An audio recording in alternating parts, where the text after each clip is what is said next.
Hello friends, आज हम लोग बात करेंगे नॉकिंग फिनोमेना इन सीआई इंजन। आप यहाँ पे देख सकते हैं एक फिगर दिखाया गया है जिसमें पिस्टन सिलेंडर अरेंजमेंट दिखाया गया है, नोज़ल दिखाया गया है।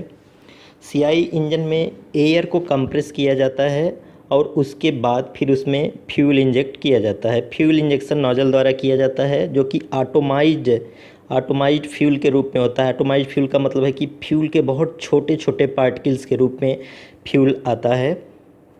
तो जैसे ही एयर को कंप्रेस किया जाता है, एयर का टेम्परेचर लगभग 450 से 550 डिग्री सेल्सियस के करीब में हो जाता है।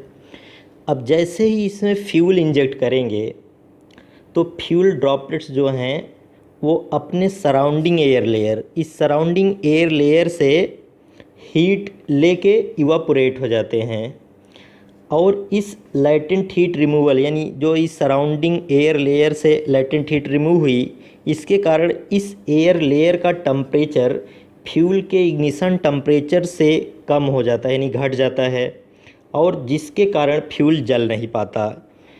इस क्रिया को यानी इस क्रिया को इग्निशन डिले कहा जाता है। यानी फ्यूल इंजेक्ट हुआ लेकिन वो उसके जो ड्रॉपलेट्स से थे वो एयर से हीट लेके इवापोरेट हो गए, जिसके कारण फ्यूल इंजेक्शन के बाद भी जला नहीं। इस डिले को इग्निशन डिले कहते हैं। अब क्या होता है कि जो एयर की नेक्स्ट लेयर्स हैं, ये वाली लेयर्स, हीट इनसे सराउंडिंग एयर लेयर्स को ट्रांसफ़र होता है। ट्रांसफ़र होने के कारण सराउंडिंग एयर लेयर है, इसका टेम्परेचर अगेन बढ़ता है।